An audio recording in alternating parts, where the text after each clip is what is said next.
All right, if you don't like that, you might as well unsubscribe right now.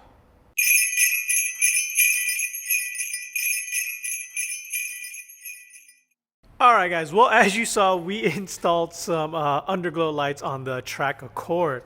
So I figured, you know what, why not? I found these online, Amazon to be precise, for like 29 bucks. They had an additional 10% coupon. I had some points, so this came out to be like 15 bucks for me. But more or less, this is about 30 bucks. You can get off Amazon. I'll leave links in the description down below. So I figured, you know what, why not? For those nighttime races, I'm going to probably end up doing with Grid Life. It'd be nice to have a little flare under there. So I figured, let me go ahead and give this a shot. So what this comes with is a little AC adapter right here that you can hardwire into your car.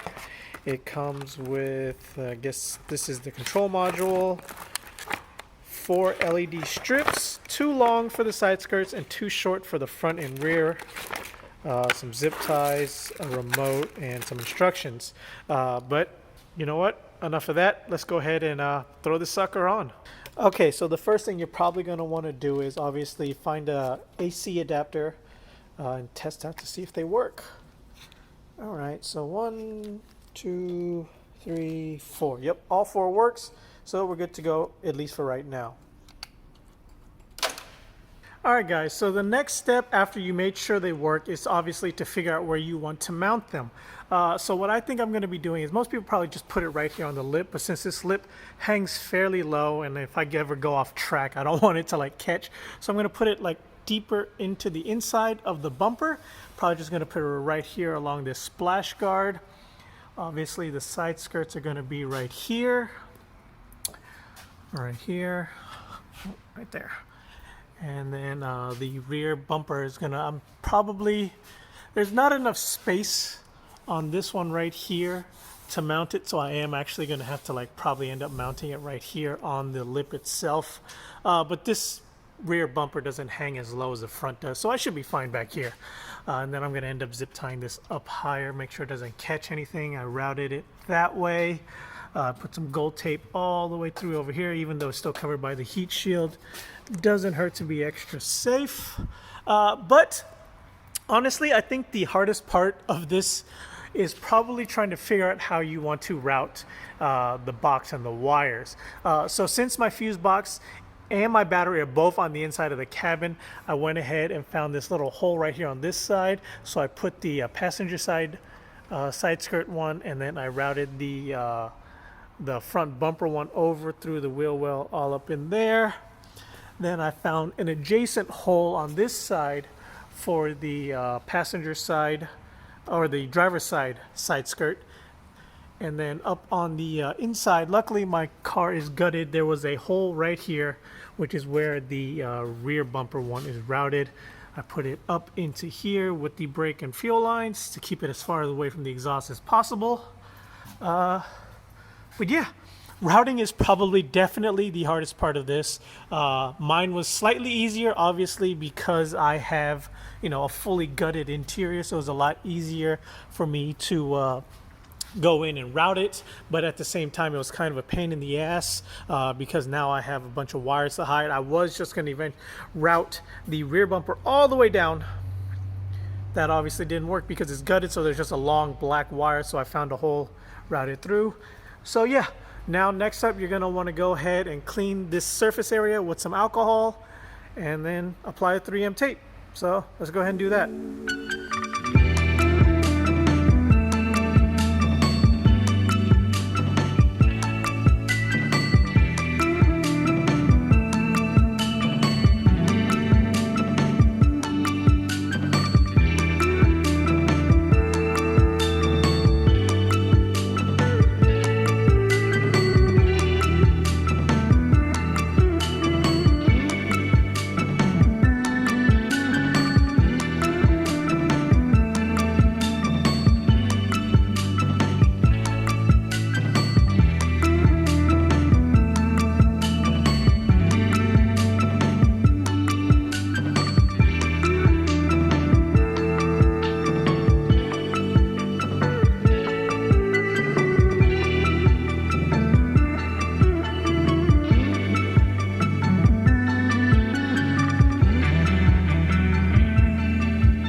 Okay, so along with the zip ties and the 3M tape, they also come with like these little brackets right here that you just kind of screw in so it holds the LED bar in place. I would highly recommend using these because I do not trust that 3M tape. It's not even 3M tape, it's definitely a knockoff because it's not like the gray tape that 3M is. It's like a weird black looking tape. But anyways, I highly recommend using these, so I'm going to be putting these on right now.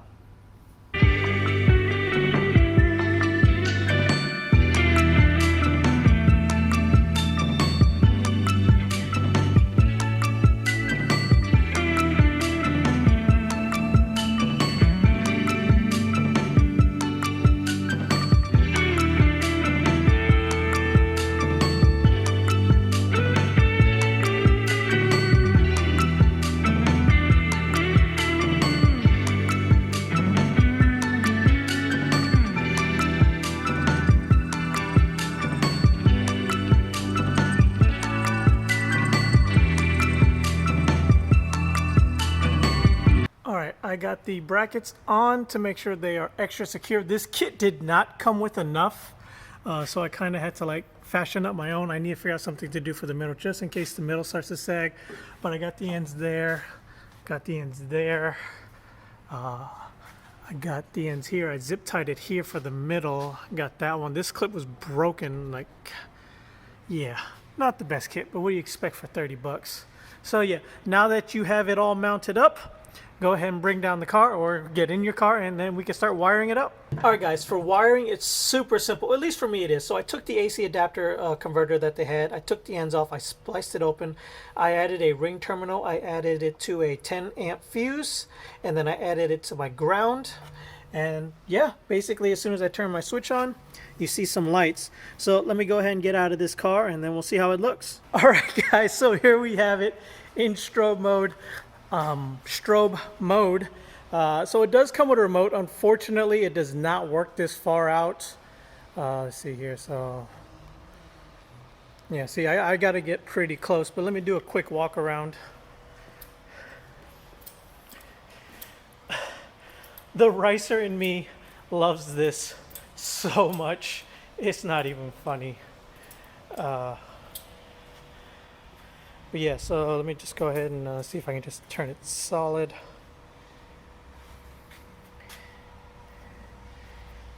Let's see, off.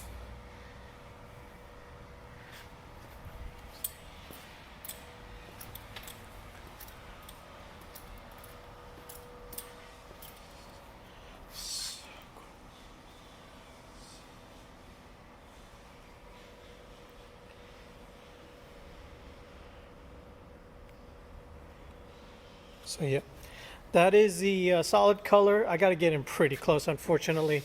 So let's green, red, orange, yellow, aqua, purple, white, blue. And you also have to be able to adjust your brightness. It'll blink once it reaches the max low. It'll blink once it reaches the max high. But overall, guys, super stoked, super ricer. You gotta love it.